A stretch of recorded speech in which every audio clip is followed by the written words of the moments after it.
Conversando com Deus, livro 3, capítulo 11. Eu tenho apenas mais algumas perguntas para fazer relacionadas com esses seres evoluídos, e então terminarei este diálogo. Meu querido, você nunca o terminará. Ele será eterno. E agora que está realmente interessado nessa conversa com Deus, ela logo o levará à amizade.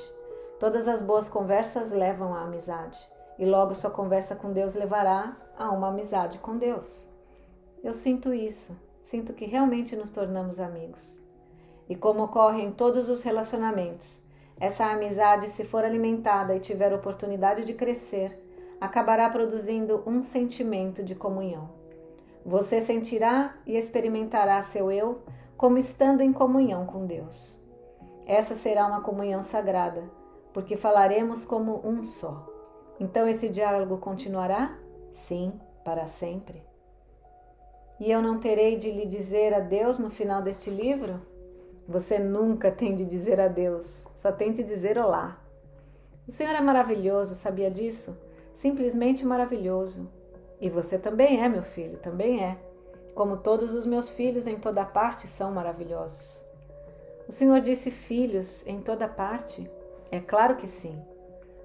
Não, quero dizer literalmente em toda parte. Há vida nos outros planetas? Há filhos seus em outras partes do universo?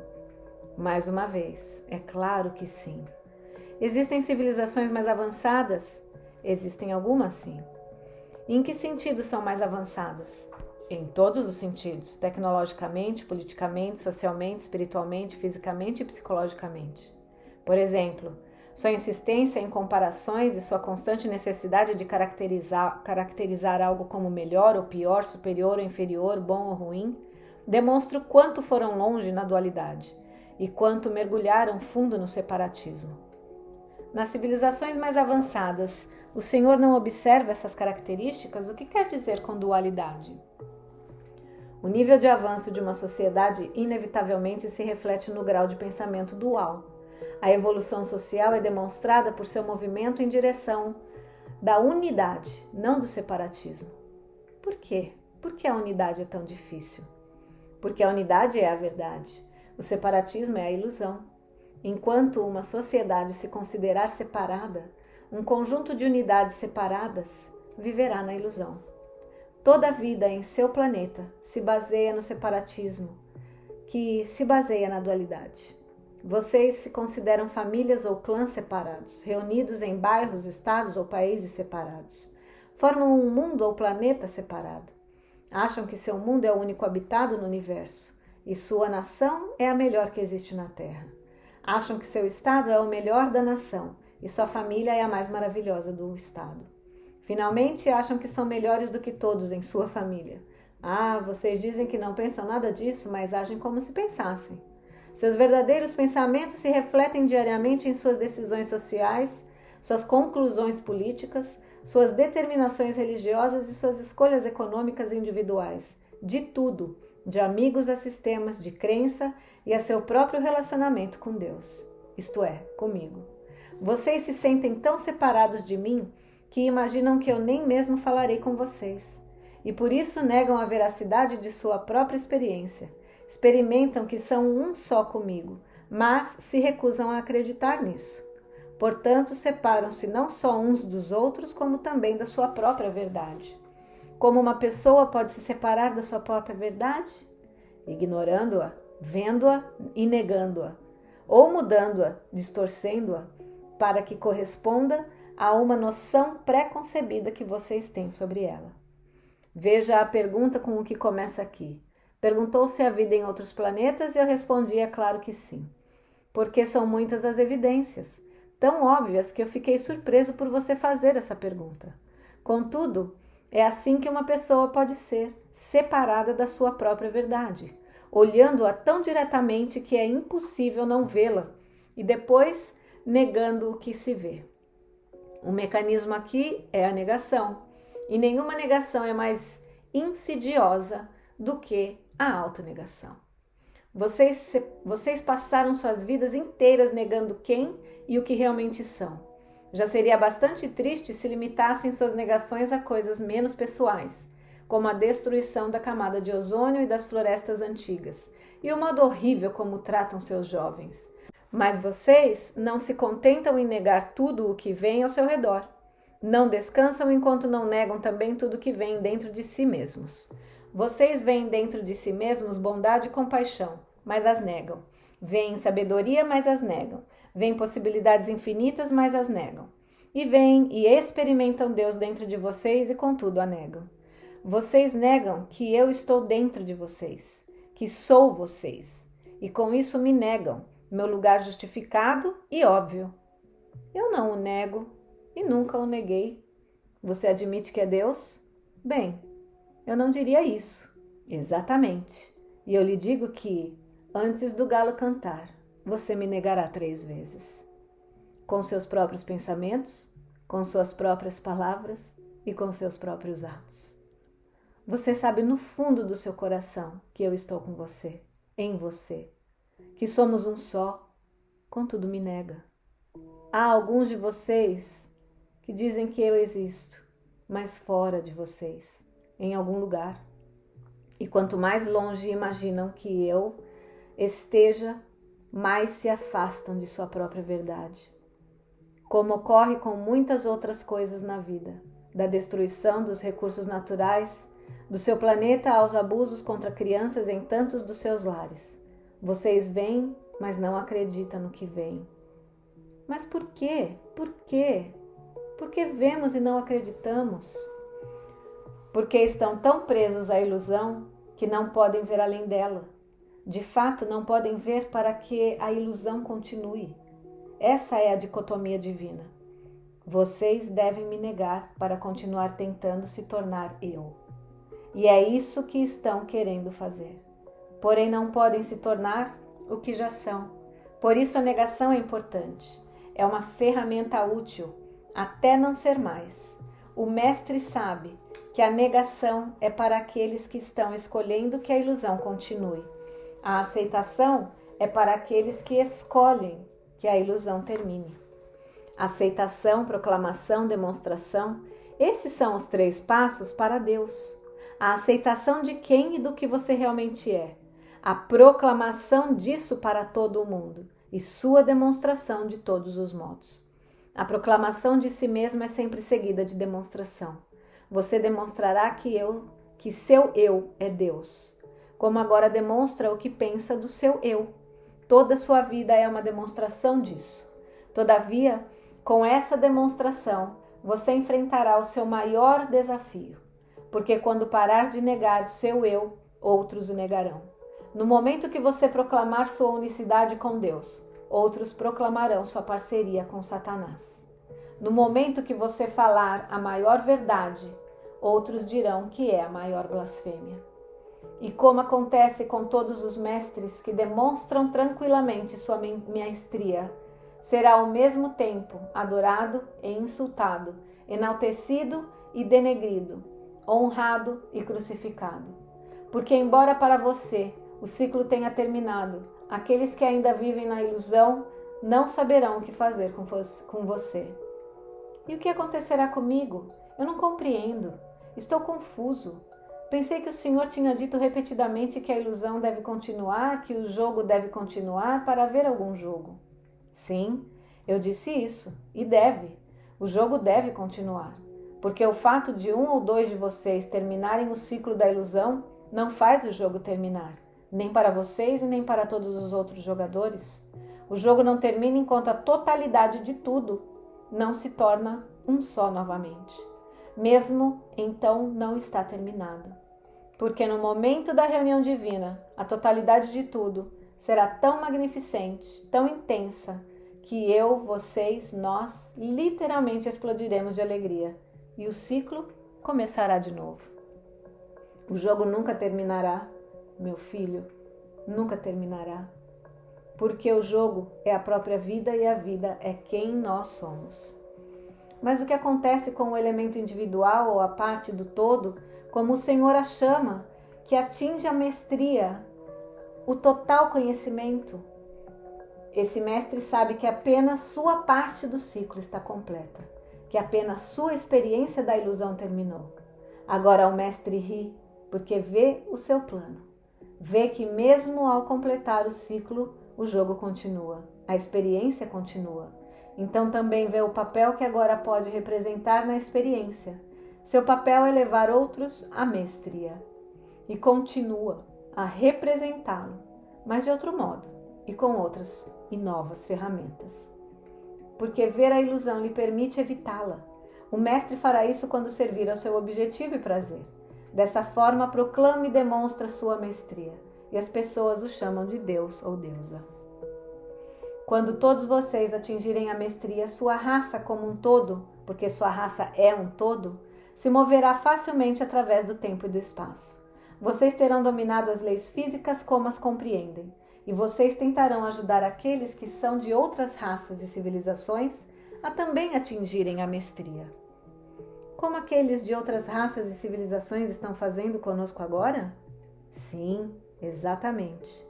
E somente quando todas as raças do universo tiverem atingido a mestria, ou como eu diria, somente quando a totalidade de mim conhecer a unicidade, em essa parte do ciclo terminará. Você disse isso muito bem, porque o ciclo em si nunca termina. Porque o final dessa parte do ciclo é o próprio ciclo. Bravo, magnífico, você entendeu. Então sim, há vida em outros planetas. E sim, grande parte dela é mais avançada do que vocês. Em que sentido? O senhor nunca respondeu de fato essa pergunta. Sim, respondi, em todos os sentidos.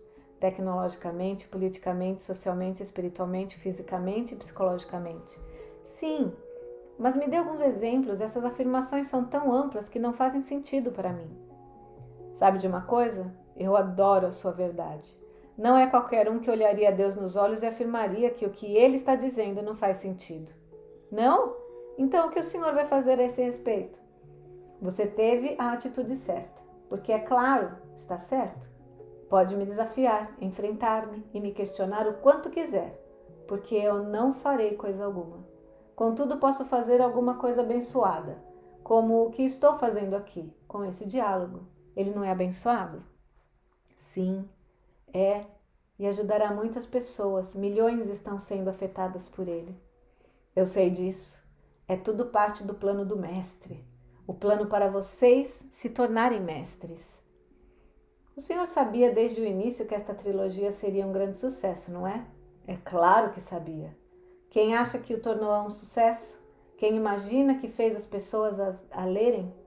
Eu lhe digo que sei quem são todas as pessoas que lerão essa trilogia e seus motivos para isso.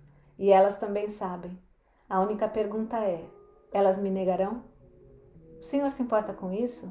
Nem um pouco. Todos os meus filhos voltarão um dia para mim. Isso não é uma questão de se, mas de quando. E, portanto, pode importar para elas. Então deixe que aqueles que têm ouvidos ouçam. Sim, bem, estávamos falando sobre a vida em outros planetas e o senhor ia me dizer alguns exemplos de quando é muito mais avançada do que a vida na Terra. Tecnologicamente, a maioria das outras civilizações está muito à frente de vocês. Em que sentido? Dê-me um exemplo. Está bem. O tempo. Vocês não parecem poder controlá-lo. Na verdade, nem mesmo podem prevê-lo com exatidão. Por isso estão sujeitos a seus caprichos. A maioria dos mundos não está. Os seres da maioria dos planetas podem, por exemplo, controlar a temperatura local. Podem? Eu achei que a temperatura de um planeta fosse um produto de sua distância do seu Sol, sua atmosfera e etc. Essas coisas estabelecem os parâmetros. Dentro desses parâmetros, muito pode ser feito. Como assim? De que modo? Controlando o meio ambiente, criando ou deixando de criar certas condições na atmosfera. Veja bem, isso não é só uma questão de onde você está em relação a um Sol, mas também do que coloca entre você e esse Sol. Vocês colocaram coisas muito perigosas em sua atmosfera e tiraram dela as mais importantes. Entretanto, ainda negam isso. Isto é, a maioria de vocês não admite, até mesmo quando suas mentes superiores provam sem deixar margem de dúvidas o dano que estão causando. Vocês não admitem isso. Dizem que essas mentes estão loucas e que vocês sabem das coisas. Ou dizem que são sábios, só desejam validar seus pontos de vista e proteger seus interesses. E no momento são vocês que desejam validar os seus pontos de vista e proteger seus interesses. Esse seu maior interesse é por si mesmos. Todas as evidências não importa o quanto sejam científicas e claras, serão negadas se forem contra seus interesses pessoais. Essa é uma afirmação um tanto dura e não estou certo de que é verdadeira. Não? Está chamando Deus de mentiroso? Bem, eu não diria exatamente isso. Você sabe quanto tempo suas nações demoraram para simplesmente parar de envenenar a atmosfera com fluorocarbonetos? Sim, bem nada.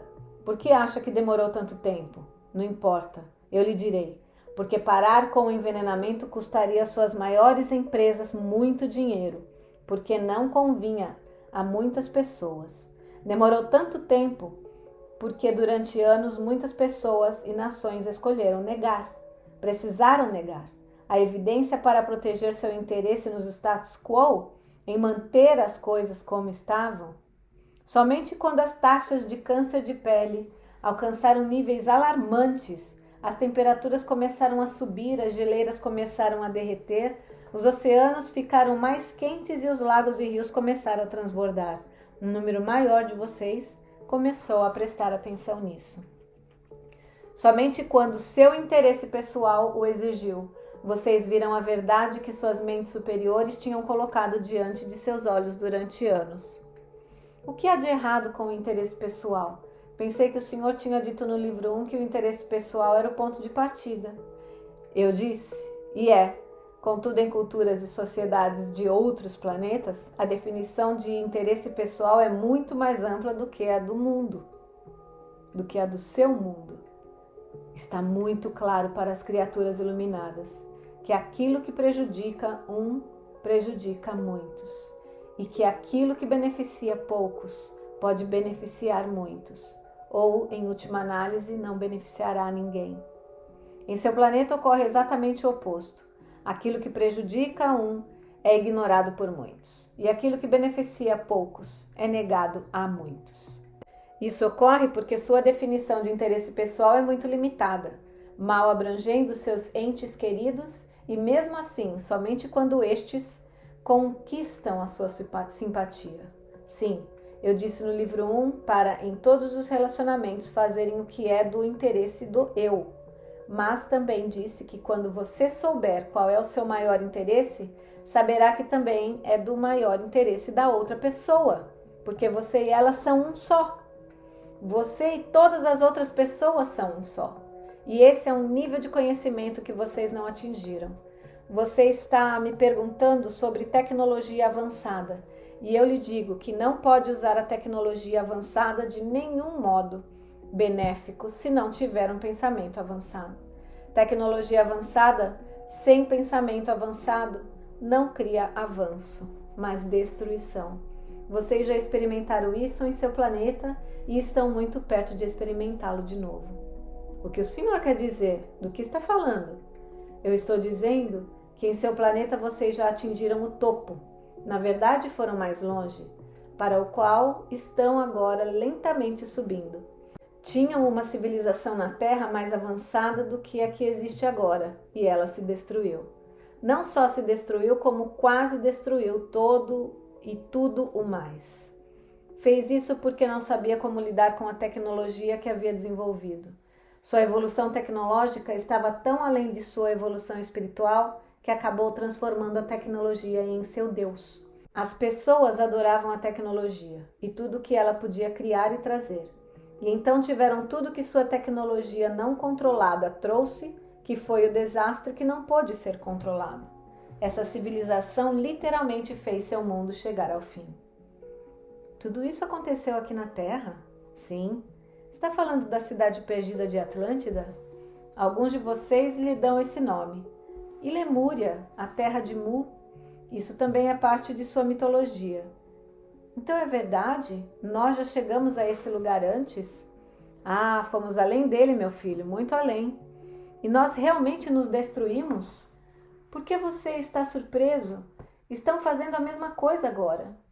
Eu sei que estamos. O Senhor nos dirá como podemos parar de fazer isso? Há muitos livros sobre esse tema. A maioria das pessoas os ignora. Dê-nos um título e eu lhe prometo que não ignoraremos. Leiam The Last Hours of Ancient Sunlight, de um homem chamado Tom Hartman. Sim, eu adoro esse livro. Ótimo, esse mensageiro está inspirado. Chame a atenção do mundo para este livro. Vou fazer isso. O livro diz tudo o que eu diria aqui, em resposta à última pergunta. Não há necessidade de eu reescrevê-lo através de você. O livro contém um resumo de muitos modos pelos quais seu planeta está sendo prejudicado e maneiras de impedir a sua destruição. Até agora, o que a raça humana tem feito neste planeta não tem sido muito inteligente. De fato, durante todo esse diálogo, o Senhor descreveu nossa espécie como primitiva. Desde que fez pela primeira vez esse comentário, eu me pergunto como deve ser em uma cultura não primitiva. O Senhor diz que há muitas sociedades ou culturas assim no universo. Sim. Quantas? Muitas? Dezenas, centenas? Milhares. Milhares! Há milhares de civilizações avançadas? Sim.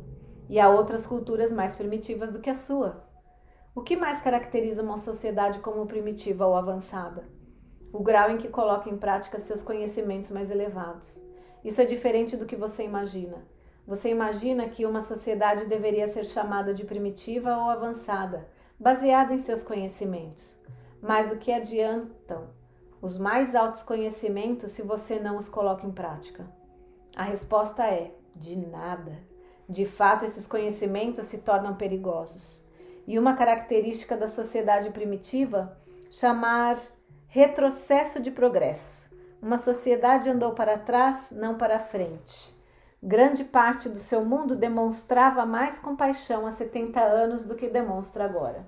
Algumas pessoas não vão gostar de ouvir isso. O Senhor diz que não julga, mas algumas pessoas podem se sentir julgadas aqui. Nós já falamos sobre isso. Se você diz que quer ir para Seattle e está se dirigindo para San José, a pessoa para quem pergunta como chegar em Seattle está sendo julgadora se lhe disser que está seguindo um rumo que não o levará onde diz que quer ir. Não acha? Chamar-nos de primitivos não é apenas nos mostrar o rumo certo. A palavra primitiva é pejorativa. É mesmo? E, no entanto, vocês dizem que admiram tanto a arte primitiva e frequentemente apreciam músicas por suas qualidades primitivas, para não falar em certas mulheres. O Senhor está fazendo um jogo de palavras para mudar as coisas. De forma alguma, só estou lhe mostrando que primitivo não é necessariamente pejorativo. É seu julgamento que o torna isso. Primitivo é meramente descritivo. Simplesmente diz que é verdade, que algo está em um estágio muito inicial de desenvolvimento. Não diz mais do que isso. Não diz nada sobre certo ou errado. Vocês é que acrescentam esses significados. Eu não os tornei errados aqui. Só descrevi sua cultura como primitiva. Isso só lhe parece errado se você tem um julgamento sobre ser primitivo. Eu não tenho nenhum julgamento desse tipo. Compreenda que uma avaliação não é julgamento. Só é uma observação do que é. Quero que vocês saibam que eu os amo e não os julgo. Olho para vocês e só vejo beleza. Como ocorre com a arte primitiva. Exatamente. Ouço sua melodia e só sinto emoção. Como ocorre com a música primitiva. Agora você está entendendo. Eu sinto a energia da sua raça, como vocês sentiriam a energia de um homem ou uma mulher de sensualidade primitiva. E como vocês, fico excitado. Agora, esta é a verdade sobre vocês e eu. Vocês não me desagradam, não me perturbam e nem mesmo me desapontam. Vocês me excitam. Eu fico excitado com novas possibilidades, novas experiências, ainda por vir.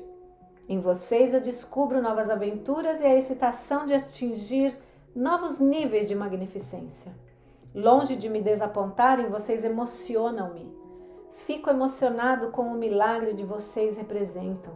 Vocês acham que atingiram o auge do desenvolvimento humano, e eu lhes digo que estão apenas começando.